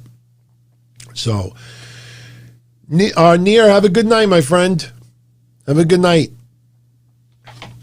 Oh, you know what? Before you go, since we were talking about Darby, Kurt Ward. Darby is our champion. Regardless of anything anyone could say, he earned it from the start and continue to keep his name and face as of the company. Darby Allin, no question, is a rising star. It helps when you got a Hall of Famer and Sting in your corner too. It gives legitimacy to Darby Allin. I think the pairing of Darby Allin and Sting has worked out in the end quite nicely. Seriously, think about that. I love the fact that 61-year-old Sting, and this is not a creepy Dexter Lumis hanging out with, Austin Theory thing. This is technically look almost like a mentor. Sting and Darby Allin.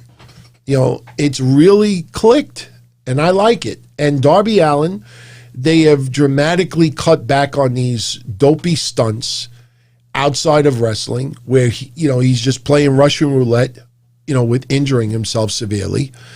And yes, Darby Allin is obviously an adrenaline junkie, but I think he loves being in the ring as well. And obviously one has to outweigh the other. And he's done great. The TNT title has only been defended 2 times, maybe 3. I think it might only be 2. So he needs to defend it more, get some more singles wins under his belt. This will allow Sting to take maybe a week or 2 off, let him rest. I mean, the cinematic match was already recorded, but TV-wise, let him take a break for a couple of weeks. Darby Allin gets his match with Scorpio Sky Wednesday. Yeah, I like, put it this way, I really like the last 6 months of Darby Allin compared to the 6 months before it. I think over the last 6 months, Darby Allin's stock has gone up quite a bit. Very happy with it. Very happy with it. So we get a little tease They're outside, I guess, Paul White's locker room. Paul White says the only hint he would give is that he doesn't think anyone could outwork him. Obviously, this is going to be part of Christian's gimmick in AEW as far as work ethic and in the ring. Paul White does not come out to announce, the surprise. They just played music. Christian Cage's name popped out on the screen, and Christian came out. Crowd loved it. I love it. I keep it in perspective. Even if Christian Cage was on the bottom part of the card, why does every signing have to change the landscape of pro wrestling? Why does every signing have to be someone who wins a heavyweight title and does this? AEW with Christian is better than AEW without Christian. That's it. I think the goofs out there don't know how to manage his use in that company. They immediately think, it's going to change the landscape. Hikaru Shida retains the AEW Women's Championship over Riho Mizunami. I could understand why a lot of American wrestling fans didn't like this that much, thought it went way too long. Obviously, and totally fair, they don't watch much women's Japanese wrestling. This was extremely physical, lots of headbutts, lots of chops, kicks, knees, punches. You got to understand the gimmick of Riho Mizunami and what she does in Japan. Yes, when she's chopping Hikaru Shida and she's going like this, trust me when I tell you, even though I'm just going like this, everybody right now, I can't see you. I wonder how many of you would actually do it. I guarantee if you did, you'd be like, why am I doing this? This guy can't even see me. You just do this right now. My chest is red. Look, you see the red? That's all I did, look. Not doing anything. So when you're doing it on, look how red it is. My hair. I don't have as much hair as I used to. So when it's done on TV, it looks like, that's goofy. This not really hurts or anything like that. Trust me. Did you see the first chop she gave to Hikaru Shida? Boom! You ever cut yourself? And maybe the cut doesn't hurt all that much. But then when you try to pour peroxide on it or you run it underwater, it hurts even more. That first chop, and that shit stings. You just do this. After that, it hurts. It hurts. But that's more of her being cocky. That's what it's all supposed to be. I'm not doing it heavy. You saw that. Look, it's even redder now. Look, I got no special effects. You perverts. I'm not showing you my nipples. But they had a very stiff match. I was a little concerned later on because it looked like Hikaru Shida might have been knocked for a loop. You know what I liked about Riho Mizunami also? Did you see her doing a little of the breakdancing and her pulling the fake rope? Did you see that? She was like this.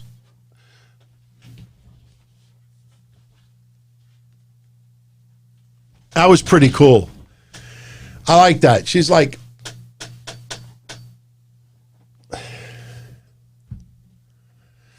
I'm not a white meat baby face. I'm an old legend, over the hill, goof, but that's all right. We're having fun. This was a very stiff match. Hikaru Shida hit Riho Mizunami with every move. And look, what they set up also is that in their career, I think Riho Mizunami was 3-0 over Hikaru Shida. First time they faced each other was over 10 years ago in a tag match, and Riho Mizunami beat the balls off of Hikaru Shida. So that was the story going into this. Hikaru Shida had never beaten Mizunami before. So you got that little sub storyline to this too.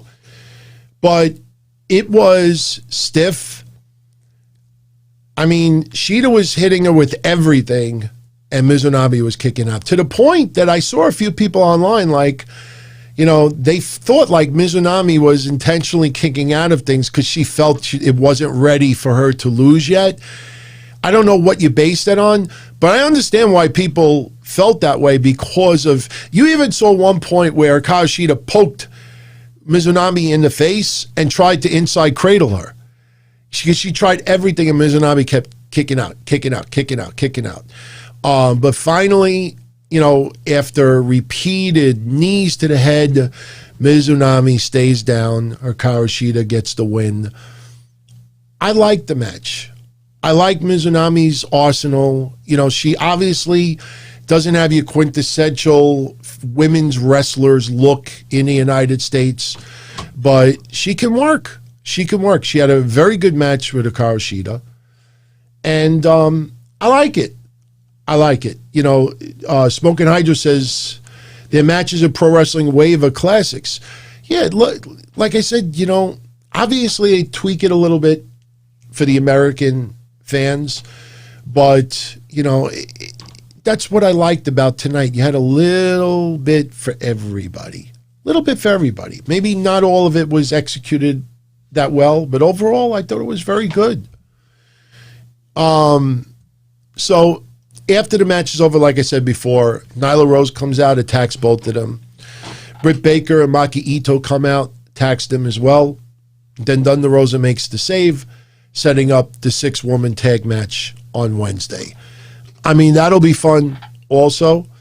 Look, say what you want. Maki Itoh, like I said, wrestled 2 matches over the last 24 hours or so. Hopped on a plane, flew to Florida, got tested in Japan before she left to make sure that she was negative of the virus. Then hopped on a plane, 18 hours on a plane to Florida, gets tested again, and then fights on TV. And now she's going to stay for a couple of weeks.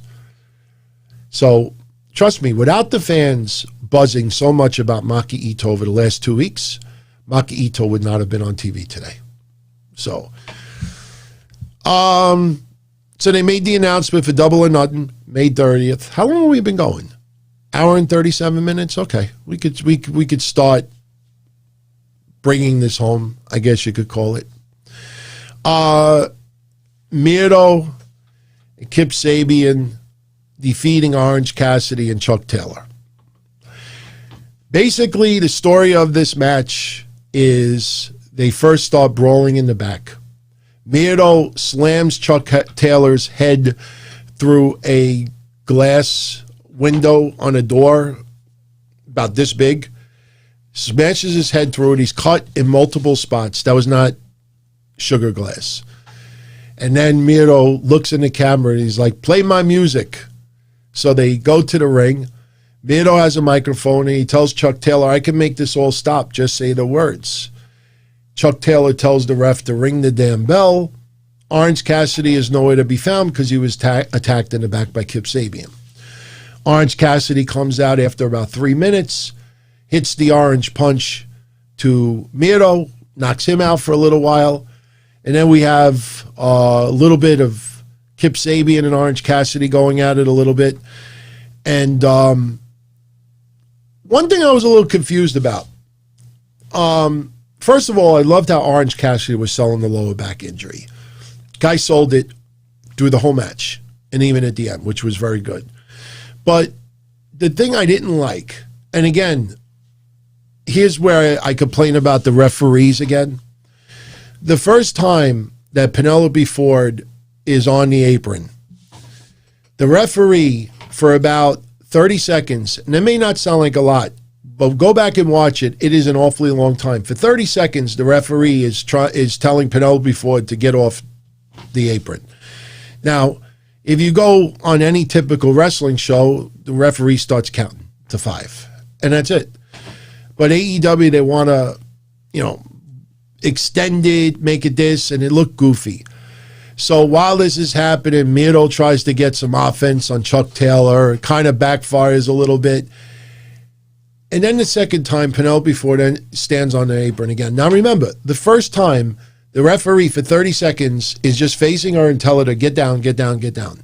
She does it again 10 seconds later. And this time the referee does nothing.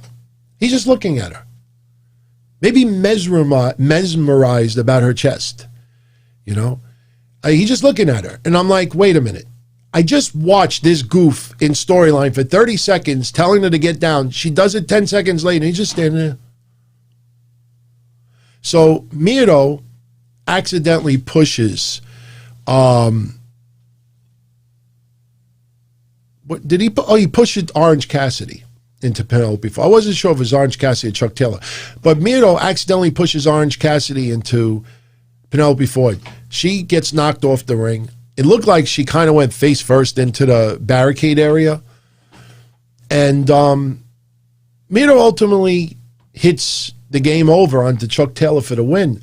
But I was a little confused. Is Kip Sabian showed no reaction to Itoh accidentally causing Penelope Ford to get knocked out the ring and pretty much knocked out, period. You know, I would have thought in storyline there should have been a little bit of maybe concern, friction, nothing, zero. So, no, George, I understand why a lot of people, including yours truly, thought Itoh would be further ahead in AEW. But you know what? The guy needed a physical and emotional break from what happened with WWE. When you're up and down and doing the grind for so long, he took a break. And his schedule was extremely light. And we had COVID on top of it. So personally, with them pushing Kenny Omega, with them pushing Moxley last year, them pushing the Young Bucks and pushing Darby Allin and a few others out there, I personally think it's better that they haven't done much with Itoh up to this point, because that is a nice ace in a hole that when you decide, okay, now we got to start pushing this guy, he's got a couple of opportunities. No, Darren says took a break from wrestling on TV to wrestle on TV. There's a big difference with the WWE grind and the AEW grind. He still wanted to do it, but wanted a lighter schedule. He's allowed to go on Twitch. He's allowed to stream on YouTube. He's allowed to play his games. He's allowed to, have some personal time. Doesn't have to do too much and still has a contract. Hell, if any of us out there who work full-time jobs and you're a little burnt out from it, and unhappy, and you get the opportunity to work for a competitor, and that competitor says, and I say, look, I'm just really drained right now. Well, don't worry about it. For the first year, you just work a lighter schedule. So I don't think anybody out there would complain. And that's why I say to the haters online, if you hate Itoh so much, then why do you care what he does on TV? Fair enough, right? Captain Obvious, what's going on? Big Homie, Chris, Eric Van, Quick Killings. All my friends in other places right now. Matt Hardy versus Hangman Page. Not much to this. Basically, Matt Hardy, the storyline of, whoever wins the other's first quarter earnings, you knew where this was going. Nobody would care if Matt Hardy won Hangman Page's money. He's a millionaire, so having Page's money really doesn't make much of a difference. It was the opposite that we were going to see. During the match, Matt Hardy working on Hangman Page's right arm pretty good.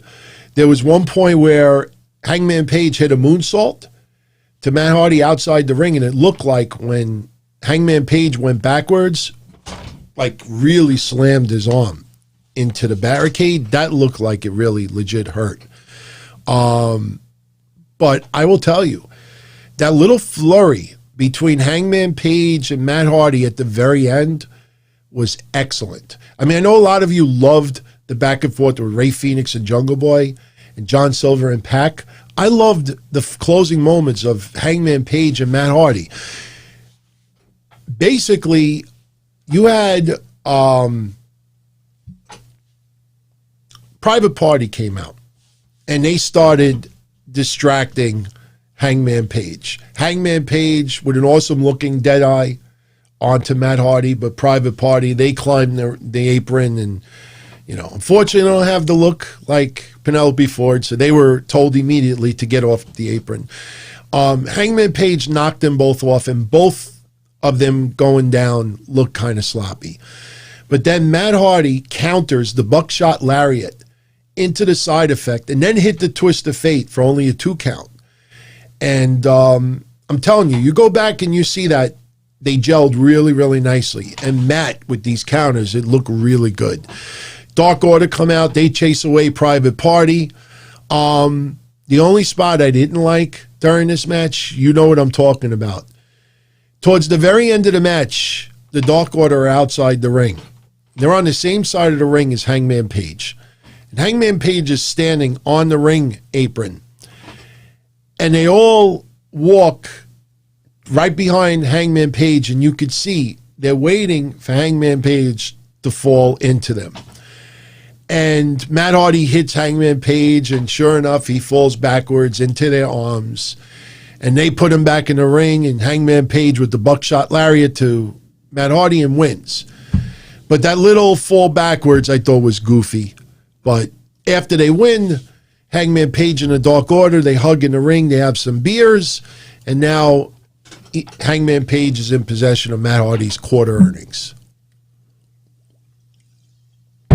We already talked about Christian.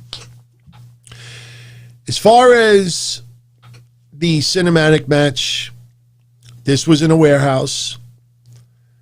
Might have been the same warehouse where they filmed some of those skits. I loved the way they put it together. You got to give AEW a shitload of credit. I'll tell you why. They're a new promotion. They don't have the luxury of WWE's production company and writers and, producers, the luxury of having that. So it's not like you have, the AEW brass, Young Bucks, and all these others in the back, with cameras and, obviously they had to hire outside production crews to film this. You're a new wrestling company and you hire wrestlers that already have experience. You let them go in the ring and you film it and you have some good production value, but you let them do all the talking. But when you do cinematic matches like this, and you realize that, they have to put this all together. They have to film it. They have to set everything up. That's not easy. That is not easy. And it's not, I understand that the cons are millionaires and billionaires, but still, you have to hire outside. You can't just look in the yellow pages and here's Joe's production company. It doesn't work that way. They put it all together, got an area, were able to set up all of these spots, get a production crew, edit, put all. I wouldn't be surprised. Seriously, we have no idea when this was filmed. I would not be surprised if we find out that this was filmed almost a month ago, 2 to 4 weeks ago. Would not be surprised. I think that's how long ago this was done. This was not easy to put together. With all the different camera angles, everything was just really put together smooth. But I tell you, the 2 spots I loved the most was when Sting pushed Darby Allin and he dived from a second floor and onto Brian Cage through a table or whatever that setup was in the middle, which looked sick. But there was one spot, I don't know if you caught it. It was early on in the match. Ricky Starks is being taunted by Sting. Sting's just looking at him with the bat. But Ricky Starks is saying to Sting, like, you're nothing without that bat. And I swear to you, you got to go back and you got to see it. Sting takes the bat and goes like this.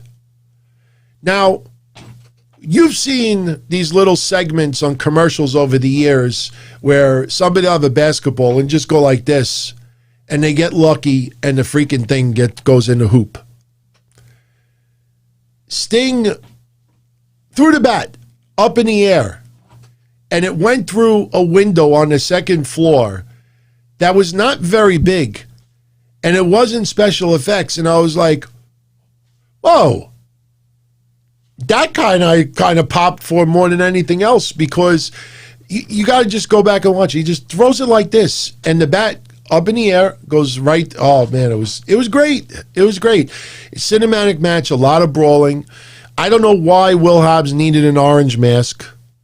We knew it was right, Sam. That was beyond luck. I watched that. I'm like, did anybody just like pick up on that? I thought that was awesome, man. He just threw it, and it went through the window. I was like, I wish I had aim like that. So we had a brawl. At one point, Brian Cage, he's climbing a flight of stairs. Not a big deal. But he's got Darby Allin up in the air like this, climbing the stairs. Now, that might be similar to fireman training, but the match was a lot of fun. It was a huge brawl. It was obviously spliced and put together. They probably took a whole day to film it. Again, Hobbs shows up. Taz's son Hawk shows up, and they're helping beat down as well. At one point, Brian Cage and Will Hobbs throw Darby Allin. There was like a window, I guess, just laid on the side on the floor, and they throw Darby Allin through it. Looked pretty stiff. That was a great visual. They had a couple of cameras set up for that, so they were ready for the different angles of that.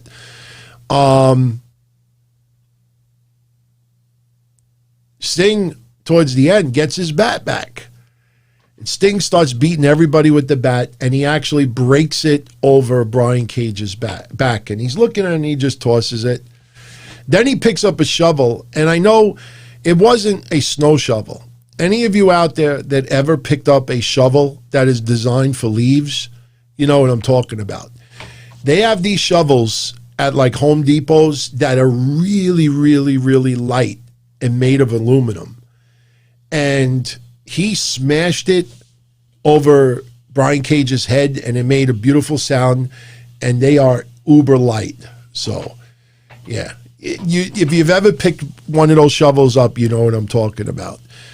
But match ends up with Brian Cage laid out, Darby Allin laid out, Hobbs and Taz's son is gone, and it ends up they have a ring in the warehouse with Ricky Starks and Sting in the ring, and Sting ultimately hits Ricky Starks with the Scorpion Deathlock, nails him with a couple of moves, gets the win, and they have Sting just staring into the camera as we go fade to black.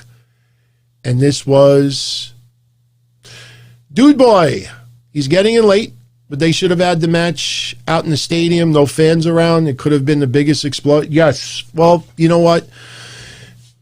I don't know if the stadium would have been available for that, but I agree with you. I opened up the show talking about the size of Daly's place, and I think they should have avoided to try to do that spectacular explosion at the end. And like I don't want to repeat everything I said before, but I have a feeling we're going to find out later that they knew exactly how much time they had with the cinematic match to set up the ring, and I think they just ran out of time. I think they might have had some complications setting it up, and once the cinematic match ends, you go back to live TV. You can't just like make everybody wait. You know, there's nothing you could do. So I think they finished it early. So that leads us to the main event. Kenny Omega and Jon Moxley exploding barbed wire death match for the AEW title. And you know what? I might as well, since I have it here, let me put the rules Hold on. Let me put the rules. Let me find it. Where is it? Here it is. Let me put the rules out there so you could see. I'm sorry if this is a screenshot. The quality might not be all that great. 3 sides of the ring are wrapped in barbed wire. Any contact with the barbed wire triggers explosives on the corresponding side. There are 3 zones on the floor outside the ring that are referred to as triple hell, which are all wired explosives. This bout could be won by pinfall or submission. Anything goes, and there is no time limit on the match. If the contest should reach 30 minutes, all explosives in and around the ring will detonate. I don't know. I just, like I said earlier, once the match was over, the countdown should have stopped. But it was a brutal match. They used some real barbed wire. They used some that were props, obviously. But the blood was absolutely real. It was very, very physical. Those are just a couple of screenshots from today. Referee Bryce was completely, and you can see him probably best in this picture. That's Moxley against the rope. Now, look, they obviously are selling everything to the fullest. When Omega is acting like his face is blinded and he's putting water on his face, that's all part of the visual. That's all part of telling a story. I thought both these guys did a phenomenal job.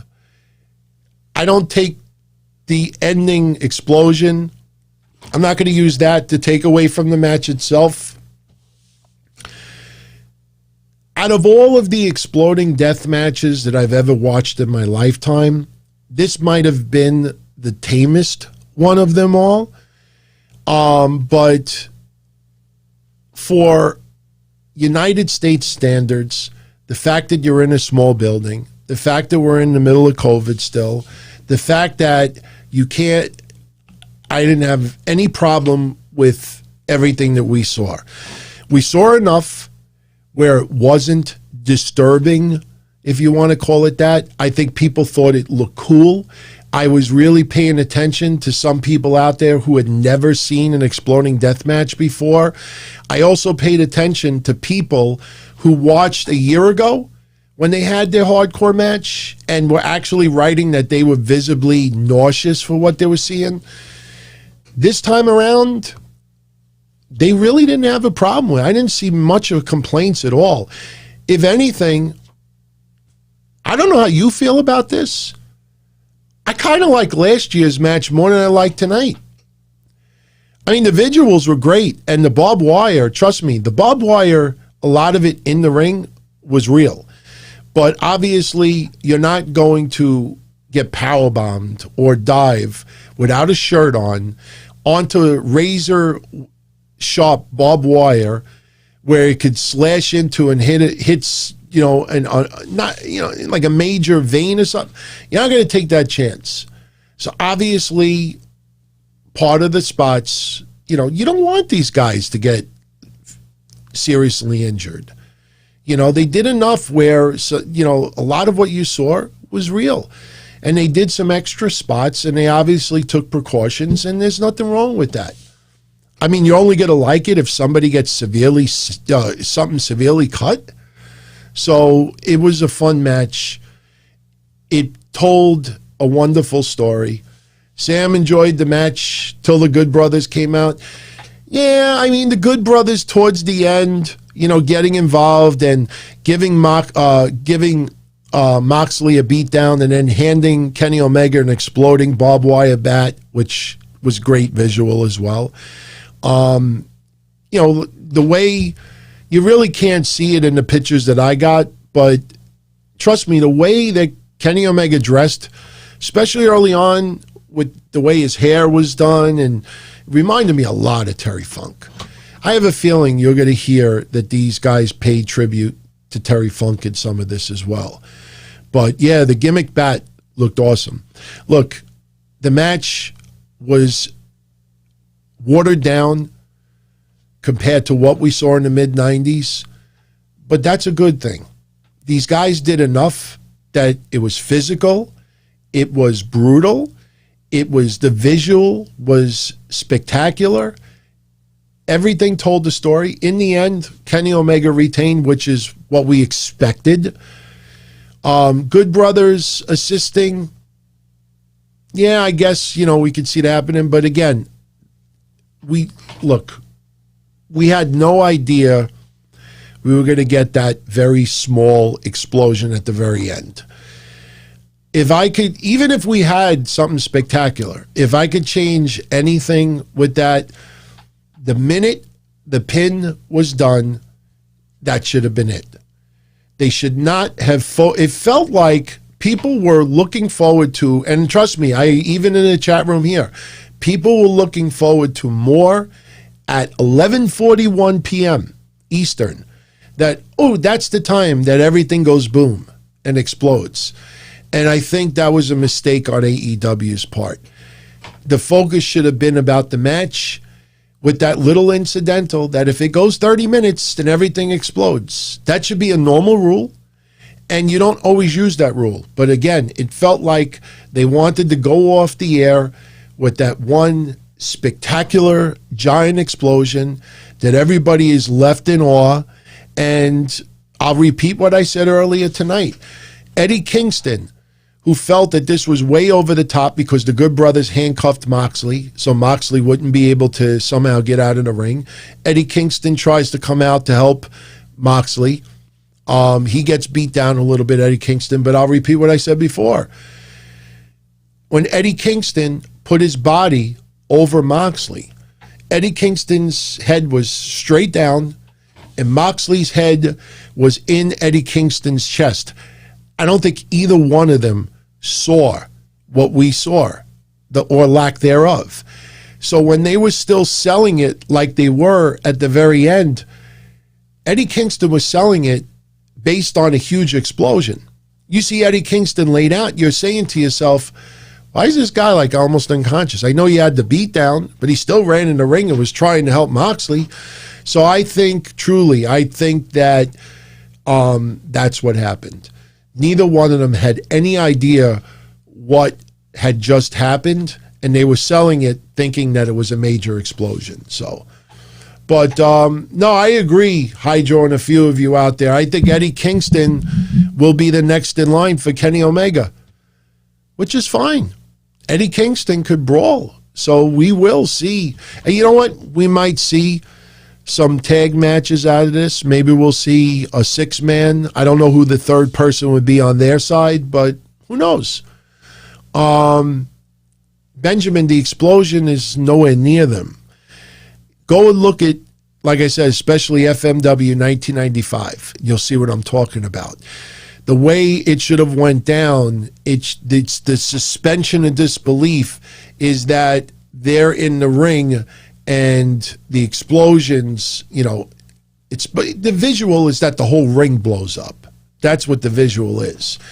You don't get like little fireworks and like, oh, we're going off the air. It almost looked like at the beginning. Everybody remember the beginning of Monday Nitro when the turnbuckles used to have sparklers come out and actually would have almost like Kane with the fire come out and you have all these fireworks outside. That's what it kind of looked like. It looked like the beginning of Monday Nitro. But again, I don't blame. Yeah, of course, Vince's limo explosion looked better. It wasn't inside a tiny arena called Daly's Place. You didn't have live fans there. It was totally clear of everybody except for the necessary people. So, yes, the final moment was definitely wrestle crap. Let's see what happened, because there's obviously more to this. It is a shame that it happened, but it happened. It's not going to take away how great Kenny Omega and Jon Moxley were in that match. They tore the house down. It was very physical. And they told this, and I brought it up before, these two guys love doing this stuff. Obviously, you can't do it on a regular basis, but they love doing this stuff. They're professionals. They know what they're doing out there. And they did a great brawl. It was hardcore. No one should be disappointed. in the quality of that match. If you didn't like the match because that's not your style, I totally respect it. It's just a shame that the end went down the way it did. Personally, like I said, maybe Tony Khan got a little greedy. Match is over, clock stops. You want, like I said before, you want to have the clock continue, show Gallows, Anderson, somebody in the production truck knocking somebody on the ass, and they hit the button. They press the red button, and countdown begins again. It picks up where it left off. This way, even if it does faux pas, then it looks like, well, Gallows and Anderson, whoever, restart, turn the clock back on and whatever. Now it just looks like, okay, something went wrong, because that definitely was not going to be the outcome. So anyway, with that said, I am out of here. This was your recap. Went a little longer than I expected, but I definitely wanted to talk about Christian. Wanted to give the matches their due. I would greatly appreciate it before you go if you enjoyed today's show. As always, smash that like button. Definitely let YouTube and everyone else know that you enjoyed this recap. It helps me tremendously. Now, tomorrow night, Monday night, I will be back here with Mish. We will be doing Breakfast Soup Raw. We will cover Raw. Bobby Lashley's championship celebration. We'll see if Drew McIntyre shows up and gets involved. I know some people are getting very creative, thinking that someone else might get involved. We'll see. Somebody obviously is going to show up at the party uninvited, but we'll talk about Raw. We'll talk about a few other things. Maybe I'll get a couple of comments from Mish to talk about what went down tonight, and we'll have a fun show. So everyone be well, much love, stay safe, as I always say, and I will catch you all Monday night, 11:05 p.m. Eastern, after Monday Night Raw. Please, in the comment section, you know what? Before I go, no, there is something else. Scale of 1 to 10, favorite match, least favorite match. I always do that. On a scale of 1 to 10, I give this pay-per-view a 7.5. I think the cinematic match was excellent. Barring, putting aside that explosion at the end, I thought the main event delivered. The Battle Royal was a lot better than I expected it to be. The women's match was fun. Mizunami and Shida, I know some people didn't like it, but I knew what I was getting with Mizunami, so I enjoyed that as well. You really can't say there was a bad match tonight. So I give it a 7.5. I'm almost leaning to giving it an 8, but no, I'll give it a 7.5. We didn't have enough. The tag title match in the beginning was fun, but I don't know. Felt like it was lacking a little. Best match of the night, worst. Well, I don't. There was nothing worse, but favorite match of the night, least favorite match of the night. For me, my favorite match of the night was the main event, because it's very rare for us to ever get an exploding barbed wire death match in the United States, outside of some local guys that wrestle, in the Northeast that may not be big names. We've been spoiled with CZW and some other places here in the Northeast over the years, so I've seen many. But to see something like that, it was a lot of fun. No title changes. I didn't think we were going to have really... I don't think I predicted anybody to lose a title today. I did get a couple of matches wrong. I got the Battle Royal wrong. The women's buy-in match I got wrong. I will say, which match was the least? Which one did I like the least? Wow. You know what? I know this kind of sucks to say this, but I'm going to go with Hangman Page and Matt Hardy. It was fun, but I don't know, something felt like it was lacking. It was a lot of fun, don't get me wrong, but I have to go with Matt Hardy and Hangman Page. And you know what? I'm going to give the pay-per-view an 8. Because the more I think about it, I really can't. I like pretty much everything. So yeah, I'll give it an 8 out of 10. But let me know what you thought about it. And yeah, we'll chat. So post your comments.